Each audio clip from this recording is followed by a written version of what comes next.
les temps changent. Il y a à peine quelques années, quand on parlait voiture, on parlait cylindrée, soupape, turbo, allumage, échappement et indice d'octane.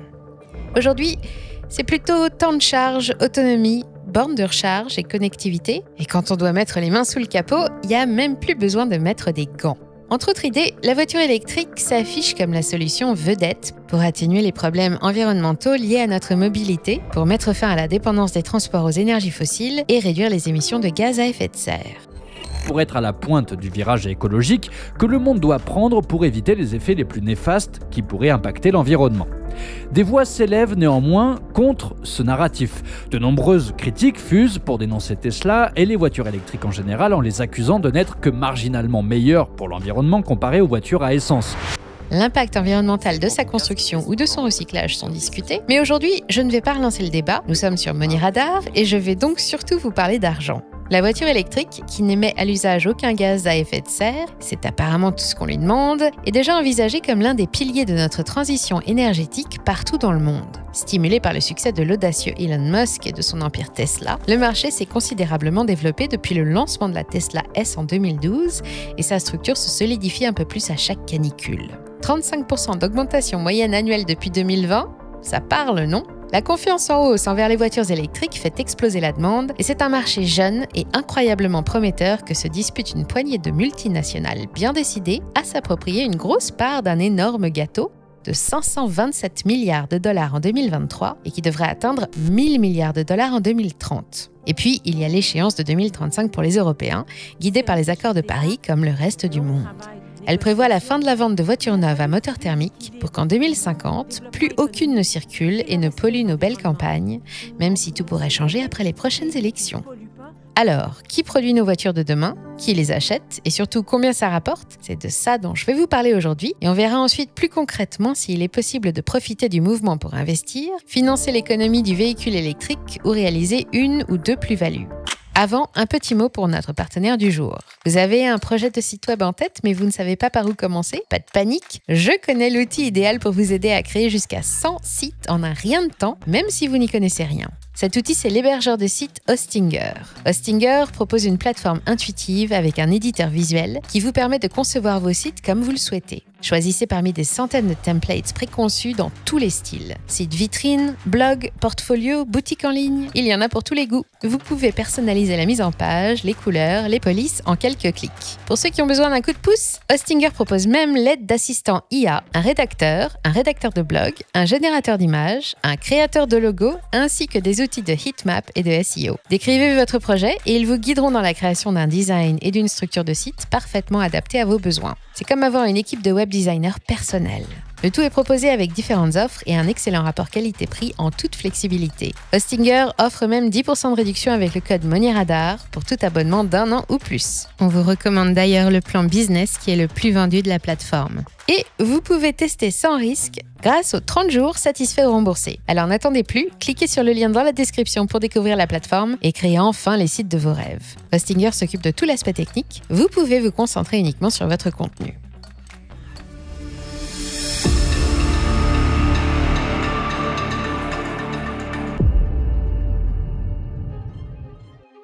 Vous l'ignorez peut-être, mais la voiture électrique est une invention qui remonte à bien avant la Renault Zoé, bien avant le roadster Tesla, et même bien avant la création de la première auto-tamponneuse en 1920. La Never Satisfied, ou Jamais Contente, a été la première voiture électrique à dépasser les 100 km/h grâce à son moteur révolutionnaire alimenté par des batteries au sulfure de plomb. Sacré cocktail! C'était en avril 1899 à Achères, près de Maisons Lafitte. La performance avait fait grand bruit, aujourd'hui on dirait qu'elle a buzzé, dans une société qui n'avait pas encore tout à fait abandonné le cheval pour se déplacer. Pourtant, c'est bien la voiture équipée d'un moteur à combustion qui a été choisie quand vint le moment pour les gouvernements de promouvoir les transports de demain. Plus performante, plus facile à produire et bien sûr plus autonome, le calcul a été vite fait. La voiture thermique s'est développée en s'appuyant sur une nouvelle ressource, abondante et pas chère, le pétrole, et sa petite sœur électrique s'est vue reléguée dans un musée, ramenée au rang de curiosité technique dans la longue histoire de l'automobile. Elle va y rester plus de 100 ans, avant qu'on la tire brusquement de son sommeil pour la propulser directement sous le feu des projecteurs. On lui a même offert une promotion, la voilà devenue pilier de la transition écologique mondiale. Son retour en force a réellement commencé après la crise des dot-com. Nous sommes en 2003, une canicule exceptionnelle fait plus de 15 000 victimes en France, alors que la COP9 se termine sur des avancées prometteuses liées au protocole de Kyoto, en particulier sur les moyens à mettre en œuvre rapidement pour réduire les émissions mondiales de gaz à effet de serre. Dans un bureau de San Carlos en Californie, Mark Tarpenning et Martin Eberhardt, deux ingénieurs fous d'automobile, essayent de mettre au point une vraie voiture électrique haut de gamme, capable de parcourir des centaines de kilomètres sans émettre le moindre gramme de CO2. Ils sont tellement convaincus d'y parvenir qu'ils entraînent Elon Musk avec eux. Il n'a alors que 33 ans, il n'est pas encore milliardaire, néanmoins la vente de PayPal lui a rapporté une petite fortune qui va pour l'essentiel servir à financer la mise au point du premier Roadster, présenté en grande pompe en 2006 à Santa Monica. De 0 à 100 en 3 secondes et 7 centièmes, une vitesse de pointe de 201 km/h et presque 400 km d'autonomie, ces performances exceptionnelles ont énormément contribué à changer l'image des voitures électriques auprès d'un large public. C'est probablement à cet instant que la révolution électrique est née. Bon, ce petit bijou a été vendu pour la modique somme de 109 000 $. Et il en existe seulement 2680 exemplaires qui sont déjà devenus des voitures de collection. Mais l'idée était lancée et plusieurs grands constructeurs automobiles ont alors emboîté le pas à Tesla. Il y a à peine 10 ans, on prédisait que 2010 serait la décennie de la voiture électrique. En réalité, les choses ont mis un peu plus de temps à démarrer que prévu. Ça leur fait un point commun avec un bon vieux moteur diesel, mais c'est vraiment à partir de 2020 que le marché va exploser. Enfin, là encore, façon de parler. En 2016, l'ensemble des ventes de véhicules électriques s'est monté à 40,4 milliards d'euros. À ce moment, honneur aux pionniers, c'est Tesla qui domine la production avec sa Model S et la nouvelle Model X. Mais depuis l'arrivée en force des belles américaines, l'offre s'est étoffée et une douzaine d'autres modèles concurrents sont apparus, à l'image de la Mercedes Classe B Electric Drive ou l'Audi A3 e-tron. Autre nouveauté, la voiture électrique pour tous. Les citadines, la Renault Zoé, la Chevrolet Wolf ou la Nissan Leaf commencent à rencontrer leur public malgré une autonomie plutôt limitée. À Bruxelles, on dit que le transport est responsable de 31% des émissions de GES en Europe et on parle d'interdire la vente de voitures neuves à moteur thermique dès 2035. Une voiture ayant une durée de vie moyenne de 15 ans, on espère que d'ici 2050, on n'en croisera plus et qu'on pourra respirer plus librement. Évidemment, l'Allemagne, qui a fait de l'industrie automobile son moteur économique et qui se pose en spécialiste mondial du thermique, s'y est opposée. Mais après de longues négociations, la loi a finalement été validée par le Conseil de l'Union européenne au printemps dernier. Même si les élections prochaines pourraient changer la donne, il semble que l'heure de nos moteurs à explosion est bel et bien sonnée. La quasi-totalité des constructeurs automobiles du monde abandonnent le thermique, se lancent dans la production électrique et investit en masse sous l'impulsion de mesures fiscales incitatives et de confortables subventions à la recherche. En Europe, Audi par exemple, espère avoir électrifié l'ensemble de sa gamme d'ici 2033 et la Grande-Bretagne entière envisage le zéro thermique dès 2030. Et alors que tous les gouvernements du monde entier annoncent de gigantesques plans pour décarboner l'économie et les transports, que le nombre de modèles proposés augmente, que les prix baissent et que les performances s'améliorent, les ventes progressent enfin. Juste avant la crise sanitaire, il s'était vendu pour 108 milliards d'euros de voitures électriques dans le monde, soit environ 1,5 million d'unités, 2,5 fois de plus qu'en 2016. En 2023, il s'en est vendu 9,5 millions pour 527 milliards d'euros dans le monde. C'est 34% plus qu'en 2022. Et d'ici à 2030, ce chiffre devrait tout simplement doubler. Vous imaginez bien que tout ça a été extrêmement convoité. Côté production, le marché s'est structuré et il s'est concentré entre les mains d'une poignée de majors qui se partagent 75% des ventes mondiales, avec en tête l'indétrônable américain Tesla qui a vendu 1 810 000 voitures électriques en 2023, un chiffre en hausse de 38% sur un an et qui lui permet de garder son titre de champion.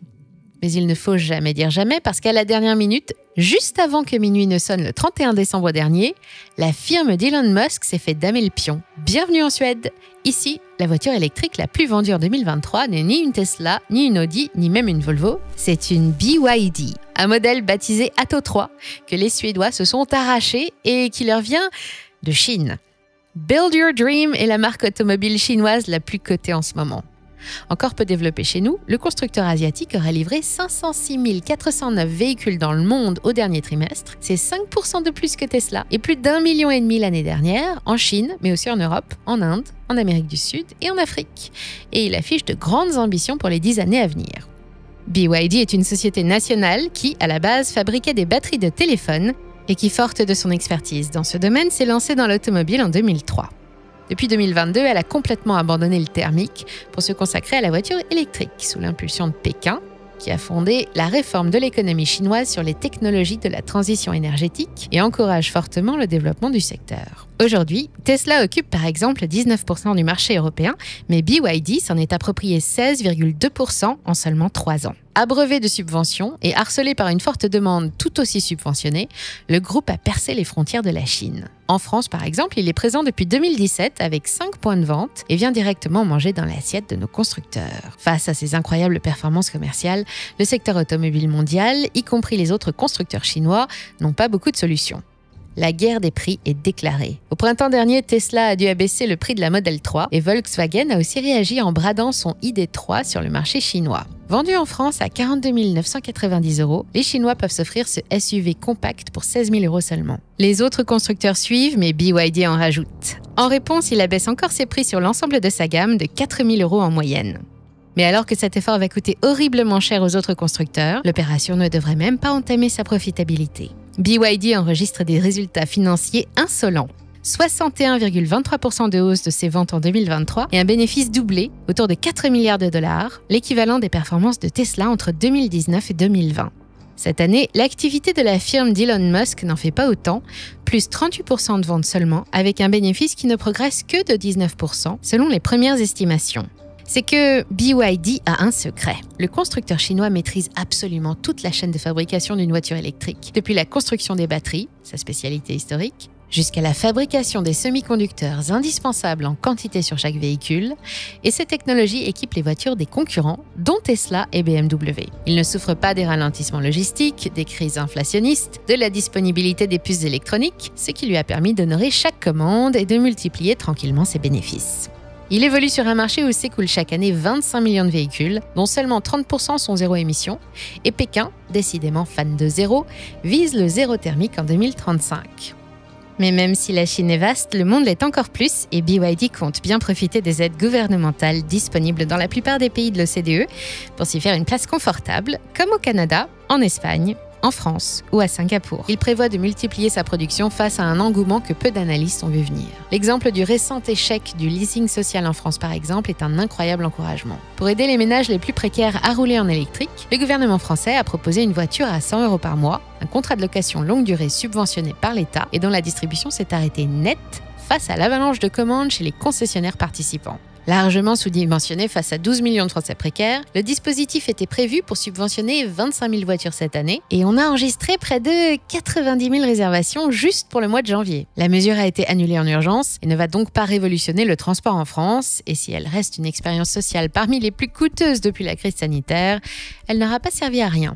C'est un signal très fort qui démontre l'intérêt des Français pour les véhicules électriques et qui prouve aussi que cet intérêt, autrefois limité par les performances médiocres, est dorénavant uniquement limité par le prix d'achat de la voiture. Et tirer les prix, justement, ça ne pose pas de problème aux géants chinois. Pour éviter une nouvelle cascade de baisse, Pékin a mis le holà dès le début de l'été et les 15 constructeurs que compte la Chine ont signé une déclaration commune pour ne plus pratiquer de tarifs agressifs et se concurrencer les uns les autres, au risque de se mettre en danger. À ces 15 Chinois s'ajoute un intrus, c'est Tesla, la seule société étrangère admise dans le sein des saints. Cette entente n'a pas de valeur légale, mais au milieu d'une guerre commerciale acharnée entre les deux superpuissances, elle a une portée hautement symbolique et Elon Musk le sait bien.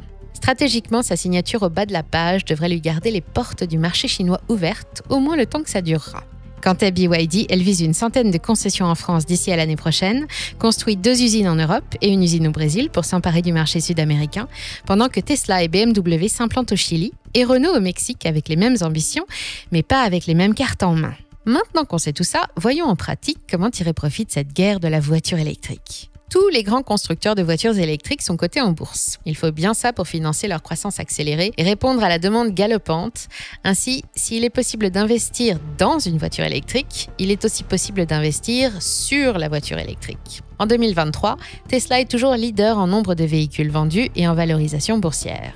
À elle seule, elle pèse autant que tous les autres constructeurs réunis, y compris BYD, qui a vendu 1,5 million de voitures en 2023, mais qui ne pèse que 71 milliards de dollars. Le troisième plus gros acteur est lui aussi chinois, c'est la Shanghai Automotive Industry Corporation, 44 milliards de dollars en bourse, propriétaire de la marque MG, et qui se vante d'avoir vendu déjà plus de 5 millions de véhicules zéro émission depuis son lancement.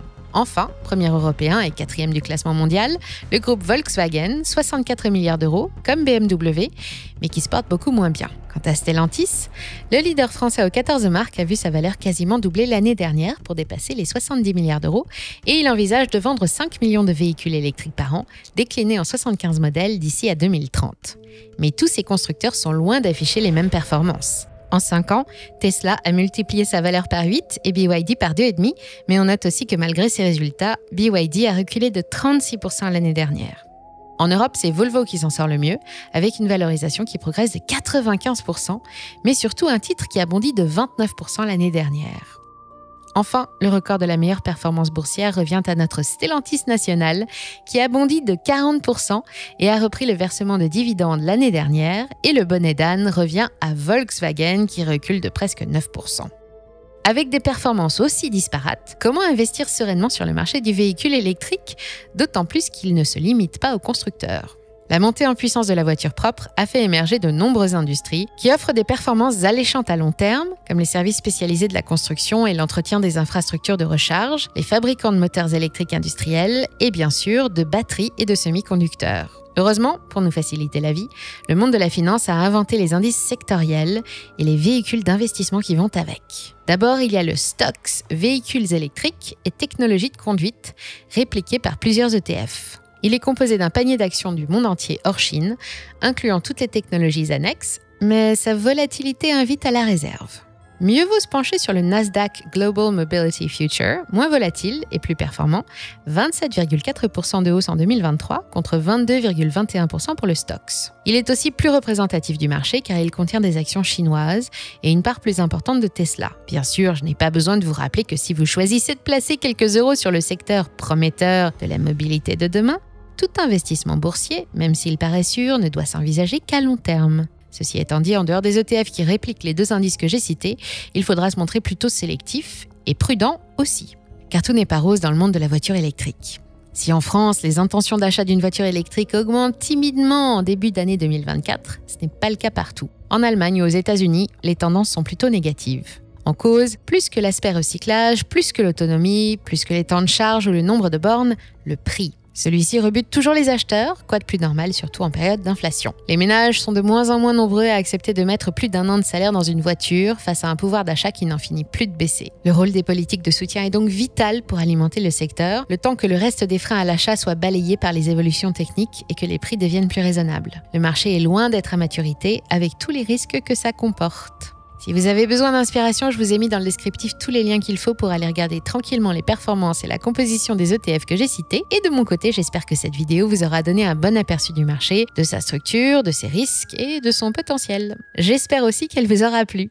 Et si vous souhaitez enfin passer à l'action en créant votre propre site web en quelques minutes, pensez à faire un tour sur Hostinger et profitez de notre code promo de 10% de réduction. On vous met tous les liens en description.